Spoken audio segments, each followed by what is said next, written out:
Taux d'intérêt. Le point haut est-il enfin fait sur le marché?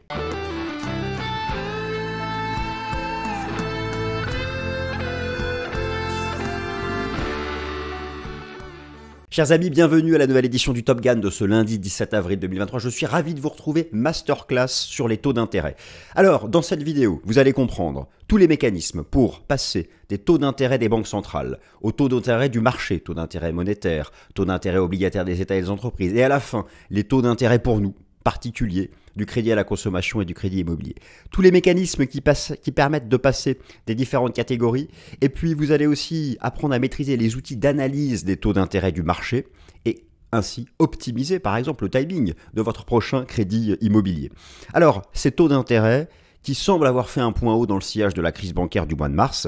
D'ailleurs, les signaux techniques commençaient à être baissiers depuis un certain temps. Je vais vous montrer des outils techniques institutionnels pour analyser les taux d'intérêt, le lien avec l'inflation, l'immobilier a trébuché, les banques régionales américaines ont trébuché. Y a-t-il un risque? Même, imaginons, quand bien même les taux d'intérêt auraient fait leur point haut, ils se maintiennent à un niveau élevé. Y a-t-il un risque sur l'économie réelle?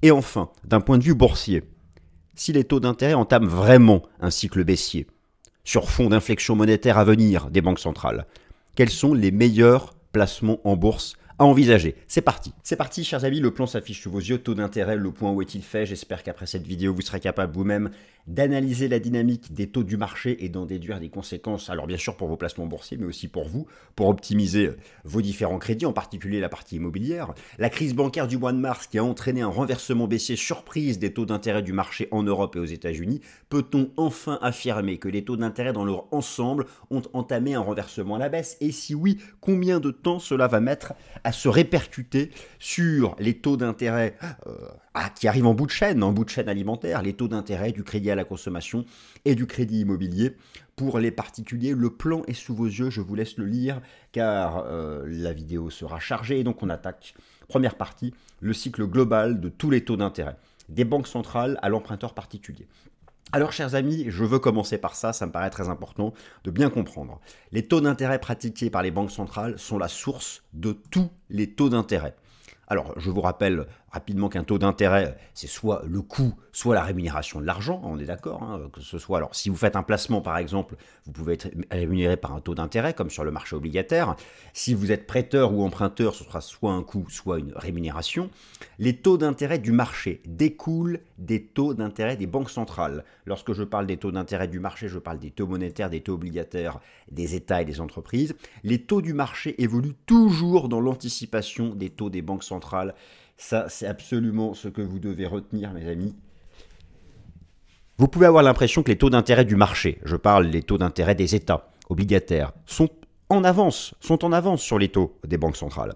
Mais c'est parce que, et ça c'est ce que vous devez impérativement retenir, les taux d'intérêt obligataires sont toujours dans l'anticipation des taux des banques centrales. Les taux d'intérêt du marché, oui, ont commencé à monter avant les taux des banques centrales.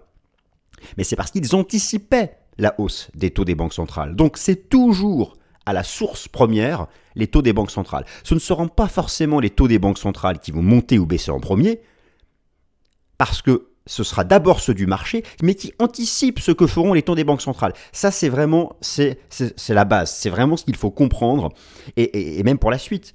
Pour à venir, pour cette baisse qui se profile des taux d'intérêt sur fond de désinflation, il faut bien comprendre cette logique pour voir le temps que cela va prendre à arriver sur nos taux d'intérêt à nous, qui arrivent en bout de chaîne, les taux d'intérêt à la consommation et les taux d'intérêt du crédit immobilier. Une petite infographie qui fait un peu la synthèse de tous ces éléments-là.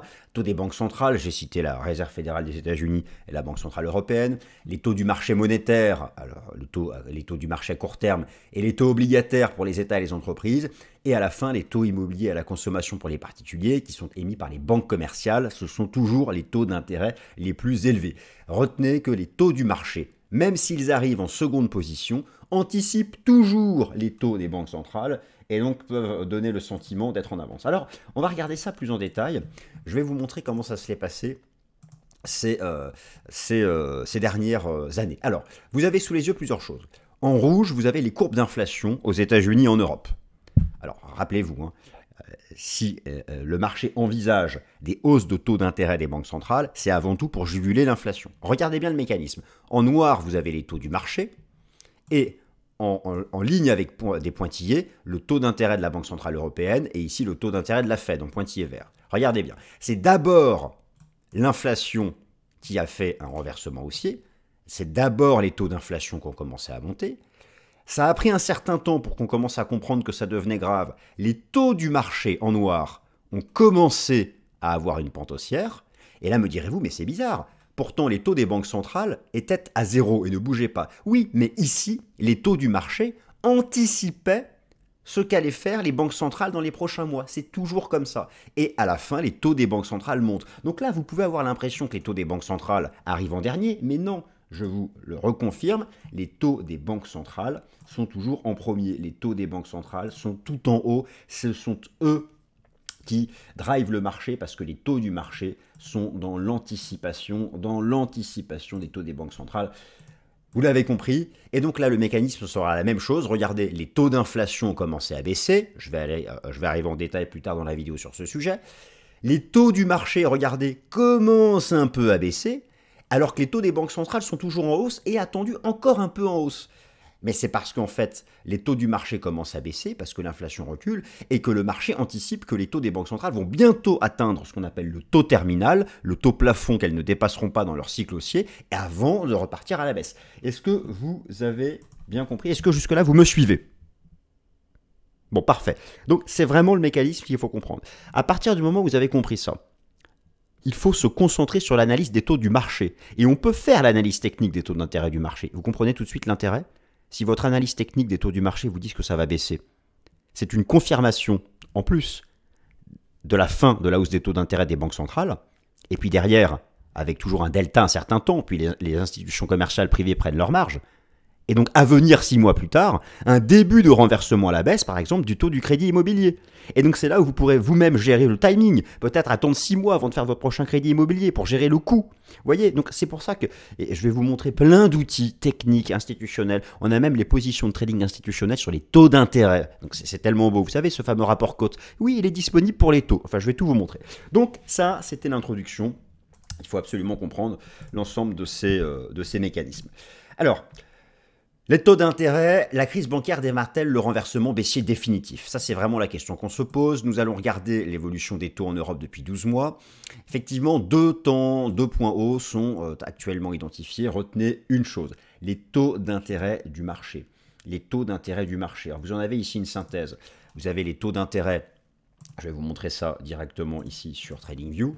Vous avez ici, alors vous avez en bleu tous les taux d'intérêt européens. Donc j'ai mis par exemple le rendement obligataire à 2 ans de la Suisse, le rendement obligataire à 10 ans de la Suisse, le rendement obligataire à 10 ans de l'Allemagne, le rendement obligataire à 10 ans de la France, le rendement obligataire à 2 ans de la France. En vert, ce sont le taux à 2 ans pour les États-Unis et ici le taux à 10 ans.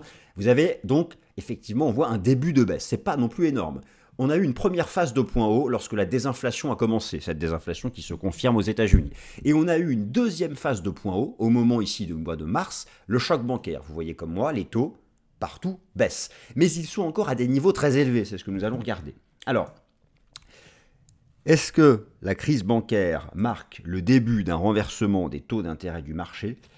Oui, si et seulement si le marché ne se trompe pas dans ses anticipations de taux des banques centrales.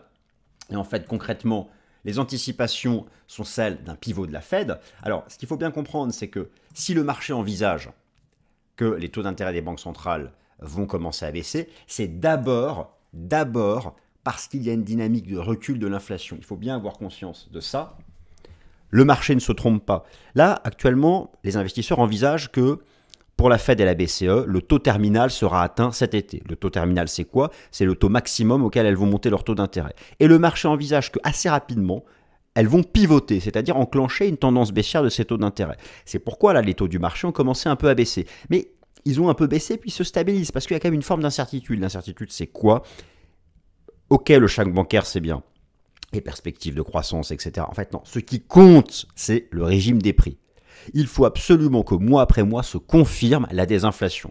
Alors on en a eu la semaine dernière un certain nombre de preuves au titre du mois de mars, mais ce n'est pas gagné lorsqu'on voit par exemple le rebond du prix du pétrole depuis que l'OPEP a annoncé une seconde coupe dans sa production. Donc il faut rester prudent. Mais c'est ça le véritable enjeu. Il faut absolument que l'inflation poursuive son recul. Alors justement, comment savoir, comment se projeter sur les anticipations de politique monétaire de la Fed, vous avez un outil qui est très connu, que je vous montre régulièrement, qui est le CME Fed Watch Tool, qui consiste en les anticipations. Alors en fait, c'est basé sur le prix des contrats futurs négociés à la bourse de Chicago sur le taux d'intérêt des Fed Funds, le taux directeur de la Banque centrale américaine. Actuellement, le taux directeur de la Banque centrale américaine est à 5%. Et en se basant sur le prix des contrats futurs, donc c'est vraiment le positionnement institutionnel, voilà ce qu'envisage le marché. Il envisage qu'à partir de septembre, les taux des banques centrales commencent à baisser. Et c'est parce qu'il y a cette anticipation-là, que vous avez un début de baisse des taux d'intérêt du marché. Enfin, attention, on va en faire tout à l'heure l'analyse technique. Je vous montre ici le taux d'intérêt à 2 ans des États-Unis avec les bougies japonaises hebdomadaires. Vous voyez qu'on est quand même tout en haut. Alors oui, certains voient un double top comme ici en 2007. C'est vrai qu'on a une situation de divergence, de renversement, de momentum qui est très similaire ici avec septembre 2018, mais vous voyez qu'on est encore très très haut. C'est pour ça, ça honnêtement c'est quelque chose sur lequel j'insiste. Quand bien même le point haut des taux d'intérêt serait fait, ça ne veut pas dire qu'ils vont aller à 0 ou à 2%. Quand bien même le point haut des taux d'intérêt serait fait, ils peuvent se maintenir à un niveau élevé, durablement. Donc ça, ici, là d'abord, nous posons la question du point haut. Parce que c'est comme ça aussi qu'on optimise ses coûts de crédit. C'est ça qui est important de savoir. Et ensuite, il y a l'analyse de la tendance. Et si notre analyse de la tendance nous dit que les taux vont davantage baisser, ça peut peut-être valoir le coup avant de faire votre prochain crédit immobilier. Et je vais vous montrer en fin de vidéo. Vous avez d'ailleurs, j'ai tout chapitré si vous voulez directement à la partie qui vous intéresse. Je vais vous montrer quels sont les taux d'intérêt à analyser pour, par exemple, se fixer sur la grille de taux d'intérêt immobilier, par exemple, celle qui est en France, qui est une grille à taux fixe.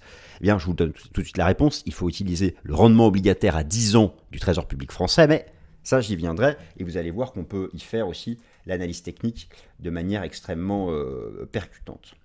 Alors, la crise bancaire est derrière nous, les taux des banques centrales vont baisser si et seulement si la baisse de l'inflation a bien une nature structurelle. J'ai fait un certain nombre de vidéos spéciales sur ce sujet, si et seulement si la baisse de l'inflation a bien une nature structurelle. Alors, il est vrai que l'inflation, si on prend par exemple l'inflation pour les États-Unis, où on se concentre sur l'indice des prix à la consommation, le CPI, l'indice des prix à la consommation, le PPI et le PCI, où nous avons un début de renversement des courbes d'inflation ici par exemple pour les États-Unis et même en Europe, même au sein de la zone euro. Alors maintenant, qu'en est-il en termes de perspective? Je vous montre ce qui a été publié la semaine dernière, le PPI, l'indice des prix à la production aux États-Unis, c'est la chute libre. Regardez ça. La chute libre, vous avez la courbe marron. On est passé de 12% d'inflation à 2,7%. Oui, vous avez bien entendu. L'indice des prix à la production aux États-Unis est passé de 12% d'inflation à 2,7%. Vous voyez cette courbe, on a l'impression que ça va à zéro. Alors, c'est l'indice des prix à la production. Les banques centrales regardent d'abord les indices des prix à la consommation. Mais il y a un lien. Et souvent, la baisse des prix à la production met un certain temps avant d'arriver sur les prix à la consommation. Lorsqu'on voit ça, ça va vraiment dans le sens d'un point haut qui a été fait sur les taux d'intérêt. Vous savez, moi, je pose ici la question dans la vidéo. Vous voulez peut-être connaître ma réponse. Moi, je vous dis que oui, le point haut est fait. Maintenant, je ne dis pas que les taux d'intérêt vont aller à zéro. Je vous dis que oui, tout me montre que les points hauts sont faits. L'analyse fondamentale et même l'analyse technique, ça, c'est quelque chose sur lequel nous allons arriver justement dans la vidéo. Donc ça, c'est très important. Je vous rappelle aussi un certain nombre d'outils pour se projeter sur l'inflation future. Vous avez l'algorithme de la Réserve fédérale de Cleveland qui permet de vous projeter sur l'inflation aux États-Unis. Alors vous voyez que pour le mois d'avril, l'algorithme envisage un rebond de 5 à 5,12. C'est normal, c'est en grande partie lié au rebond du prix du pétrole. Lorsque vous regardez l'application Trueflation, vous avez effectivement un rebond de l'inflation ici, mais c'est lié à la coupe de la production de l'OPEP. Et lorsque vous regardez les composantes de Trueflation, ce qui remonte, c'est le transport. Et c'est dans le transport que vous avez notamment le prix de l'énergie. Mais lorsque vous regardez d'autres composantes, comme l'immobilier, la baisse se poursuit, alimentation boisson, la baisse se poursuit, et il y a tout un tas ici d'autres composantes, alors qui ont des poids moins importants. Mais voilà. Alors, je vous montre quand même ça parce que, effectivement, l'inflation reste quand même un sujet. L'inflation reste quand même un sujet, et surtout ensuite, pourquoi elle baisse ? Baisse-t-elle parce que nous avons déjà un pied en récession? Baisse-t-elle simplement parce qu'il y a un effet de base? Ou est-ce que c'est vraiment l'action des banques centrales qui, par l'augmentation du coût de l'argent, commence à freiner l'économie et permet enfin au prix d'arrêter de monter à 2 chiffres en rythme annuel? Bon, ça c'est un sujet. Mais en tout cas, le marché se projette sur ce scénario de désinflation. Je lisais même récemment un rapport du nouveau patron de la Banque centrale du Japon. Alors là-bas, l'inflation n'a jamais dépassé 3,5-4, mais pour lui, dans 3 mois, elle est sous 2. Donc tout le monde, tous les banquiers centraux ont l'air hyper confiants dans cette baisse de l'inflation. Et à partir de là, bon, bah, écoutez, s'ils ont raison, alors ils l'ont pas vu venir non plus, donc il faut rester prudent. S'ils ont raison, effectivement, le point haut des taux d'intérêt est fait. Alors maintenant, au-delà de ces considérations fondamentales, on va voir les outils d'analyse. Concrètement, comment nous, avec nos graphiques des taux d'intérêt, on va pouvoir faire l'analyse. Donc l'analyse technique et les institutionnels sont-ils à la baisse sur les taux d'intérêt du marché? Oui, je vous le confirme. Oui, je vous l'affirme. Oui, je vous promets de me croire. Il est tout à fait possible de faire l'analyse technique sur les taux d'intérêt. Et vous avez même le rapport Commitment of Traders de la CFTC. Vous avez les positions institutionnelles sur les taux d'intérêt. Je vous ai déjà montré ça à plusieurs reprises. Vous allez voir, c'est passionnant, mais on va regarder ça en détail. Alors, regardons l'analyse technique des taux d'intérêt. Moi, j'utilise pour faire l'analyse technique le rendement obligataire à 2 ans. Dites-vous bien que c'est ce qu'il faut retenir. De tous les taux d'intérêt du marché, celui qui est considéré comme le benchmark, celui qui est considéré comme celui qui anticipe le mieux les taux d'intérêt à venir des banques centrales, c'est le taux d'intérêt à 2 ans. Je prends ici donc celui des États-Unis. Regardez à l'époque le renversement haussier, comment on pouvait le voir venir avec l'analyse technique. Ici, vous avez la baisse des taux, la chute des taux liée au Covid en février 2020. Les taux à 0 et là l'envolée. Je vais y ajouter par exemple le système Ichimoku. Bien regardez, vous aviez le signal d'achat Ichimoku à 0,20. À 0,20. À 0,20, regardez comment ça a été bien guidé dans la hausse par Ichimoku. Et d'ailleurs, regardez sur quoi on stabilise. Voilà, il y avait même une structure en rounding bottom. J'enlève Ichimoku maintenant pour le plus court terme. Regardez sur où les taux d'intérêt ont cessé de monter.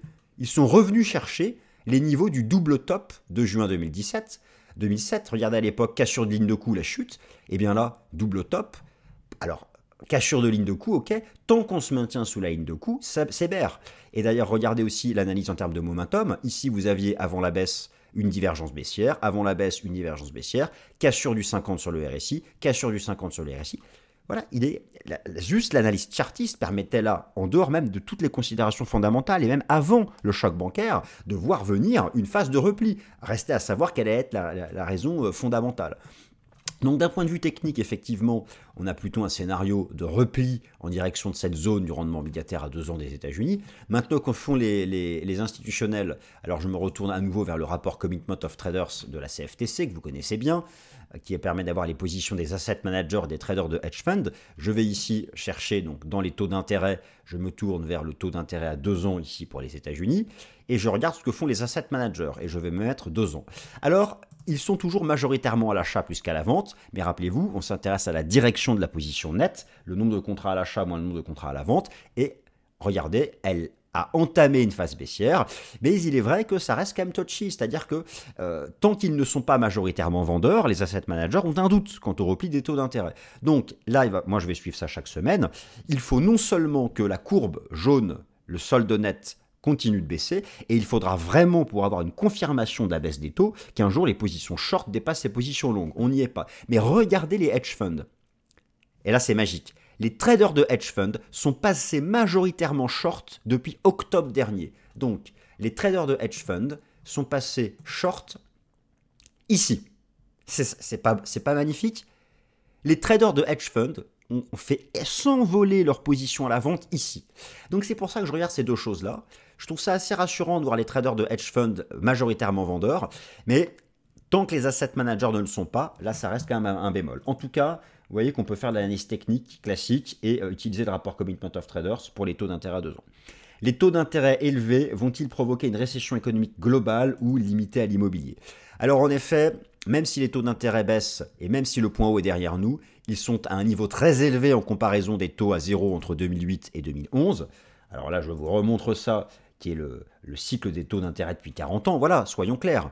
La hausse des taux d'intérêt en 2021 et en 2022 a mis un terme à 40 ans de baisse. Donc imaginons que là, quand bien même on aurait fait le point haut et que ça recommencerait un peu à baisser, on a quitté par le haut cette énorme phase baissière de taux d'intérêt. Et d'ailleurs, l'immobilier US commence à trébucher, en France aussi. En France, l'immobilier en France, la bulle spéculative sur les prix s'est forgée sur 20 ans de taux d'intérêt extrêmement bas. Laissez-moi vous montrer la courbe de Frigit. La courbe de Frigit qui compare qui compare l'indice des prix des logements rapporté aux ménages, rapporté aux revenus disponibles des ménages. Lorsqu'on est sur du 1 pour 1, regardez en fait comment, que ce soit donc pour Paris, l'Île-de-France ou la province, l'envolée des courbes de Friedrich, le niveau ici, le niveau des 1 est là. Le niveau des 1, c'est lorsqu'on a un indice des prix des logements qui est équivalent aux revenus disponibles des ménages. Regardez quel a été l'impact des taux en baisse et à zéro depuis l'année 2000. Ça a été cette bulle spéculative des prix de l'immobilier. Et regardez ce qui se passe là, depuis quelques mois. Ça se met à chuter. Ça se met à chuter.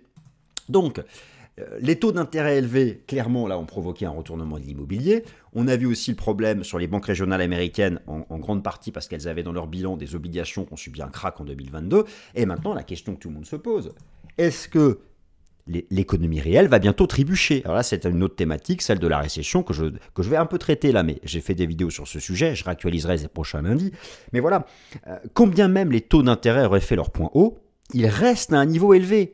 Ayez bien conscience de ça. Alors après, nous, faire l'analyse technique des taux d'intérêt pour nous, ça peut être bien pour notre timing de notre prochain crédit à la consommation ou de notre prochain crédit immobilier. Et oui, et donc, lorsque vous regardez, si on revient sur cette thématique de la récession, les taux d'intérêt élevés vont-ils provoquer une récession économique globale ou limitée à l'immobilier? Je vous montre quand même des choses intéressantes. Vous avez ici l'évolution donc des prix de l'immobilier résidentiel ancien aux États-Unis. Regardez ce qui s'est passé. Le prix, les ventes dans l'immobilier résidentiel aux États-Unis ont chuté comme au moment du Covid. Là, vous avez l'impact sur la crise financière de 2008. Vous avez un certain nombre de récessions ici, de crises qui ont eu lieu. Regardez quand même l'impact sur les ventes dans l'immobilier aux États-Unis.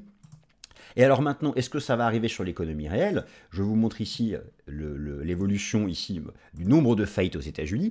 Alors on n'a encore rien du tout, mais on a un début, oui je vous l'accorde, c'est rien du tout, mais un début de renversement haussier. Donc effectivement, on comprend pourquoi l'immobilier trébuche, en grande partie parce que, alors déjà pour les promoteurs, il y a eu la hausse des coûts de production, mais surtout la demande s'effondre. Puisque plus personne n'a accès au crédit, les taux de refus de crédit immobilier ont été multipliés par 3. Donc en fait, quand bien même les taux d'intérêt auraient fait leur point haut, ils sont à un niveau tellement élevé que ça va quand même contraindre la demande. Maintenant, est-ce que ça va contraindre la demande sur l'économie réelle? Alors, on a vu des petites banques commencer à trébucher. Maintenant, l'économie, elle, industrielle, semble tenir le choc, mais pendant combien de temps? Si elle y arrive, tant mieux, c'est qu'elle avait les reins solides, et c'est ce qu'il faut souhaiter. Mais c'est vraiment des gros points d'interrogation de l'année, et on sait que ça conditionne la tendance à venir du marché action. Mais revenons à nos moutons, nous sommes ici pour parler des taux d'intérêt. Les taux d'intérêt, alors l'inversion de la courbe des taux annonce-t-elle la récession économique? Qu'est-ce que c'est que l'inversion de la courbe des taux? Une courbe des taux d'intérêt, c'est la répartition des taux d'intérêt selon les échéances temporelles. Elle est dite inversée lorsque les taux d'intérêt à court terme sont supérieurs aux taux d'intérêt à long terme. La forte progression de l'inflation en 2022 a provoqué un niveau extrême de l'inversion de la courbe des taux. Je vais vous montrer ça directement ici sur le site. Vous avez là, pour représenter l'inversion de la courbe des taux, qu'est-ce que j'ai fait? J'ai fait la différence entre le rendement obligataire à 10 ans et celui à 2 ans. Il est sous zéro. Et donc ça veut dire que, comme vous constatez, le taux d'intérêt à 2 ans est supérieur au taux d'intérêt à 10 ans et même à 30 ans. Ce qui est illogique, c'est ce qu'on appelle l'inversion de la courbe des taux. Et vous voyez, donc, on est revenu sur des niveaux extrêmes comme 89, 2000 ou 2007, 2006 d'inversion de la courbe des taux. Et effectivement, historiquement, depuis 1945, toutes les inversions de la courbe des taux ont précédé une phase de récession aux États-Unis. Sauf que ça prenait plusieurs mois ensuite pour se mettre en place et commencer à impacter l'économie réelle. Vous avez ici les phases de récession grisées et elles ont chaque fois suivi l'inversion de la courbe des taux. L'inversion de la courbe des taux était représentée ici par ce que je viens de vous montrer, le spread entre le 10 ans et le 2 ans, la courbe noire que moi j'ai représentée ici en marron. Alors, toujours les taux d'intérêt. Les taux d'intérêt de crédit immobilier à la consommation seront les derniers à baisser. Les taux d'intérêt immobilier à la consommation pour particuliers arrivent donc en bout de chaîne alimentaire et seront les derniers à baisser en cas de pivot monétaire baissier des banques centrales. La grille des taux immobiliers à taux fixe en France restera toujours au-dessus du taux d'intérêt du marché de l'État, des taux obligataires de l'État. Et puis là, je vous rappelle quelques statistiques, notamment le taux de refus de prêt qui est passé de moins de 10% en 2020 à 30% cette année en France. Bref, les taux d'intérêt pour les particuliers baisseront toujours avec retard.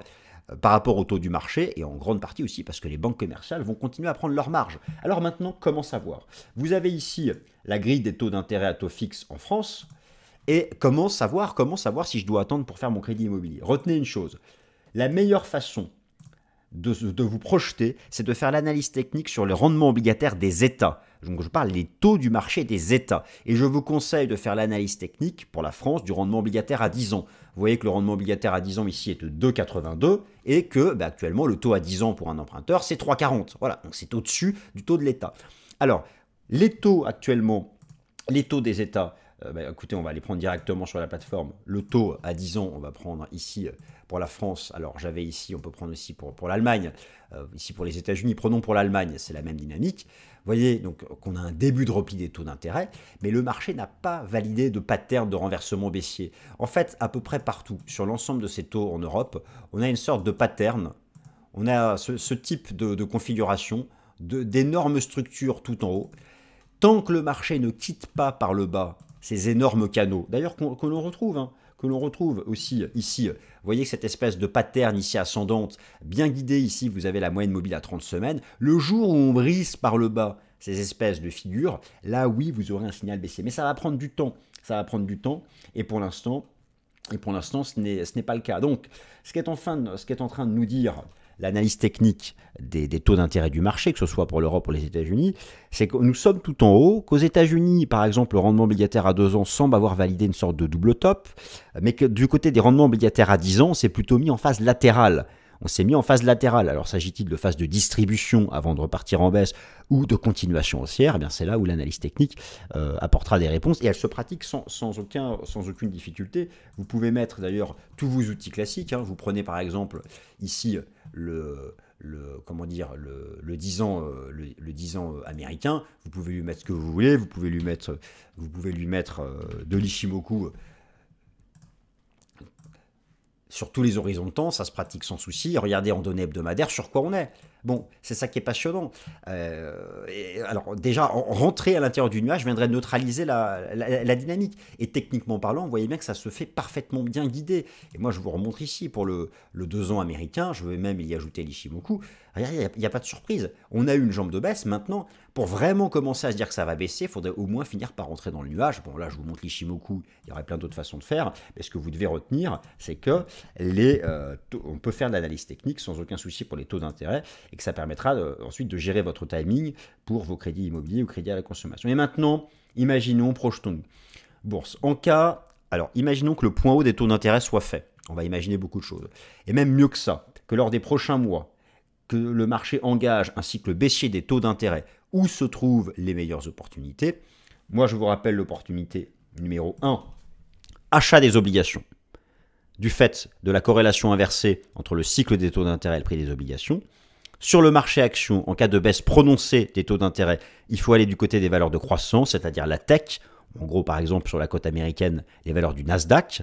Et enfin, si jamais la Fed devait pivoter en premier et que la BCE suivra plus tard, ça va entretenir la baisse du dollar américain. Et cette baisse du dollar américain soutient les métaux précieux. On a même vu que ça soutenait le cours des cryptos.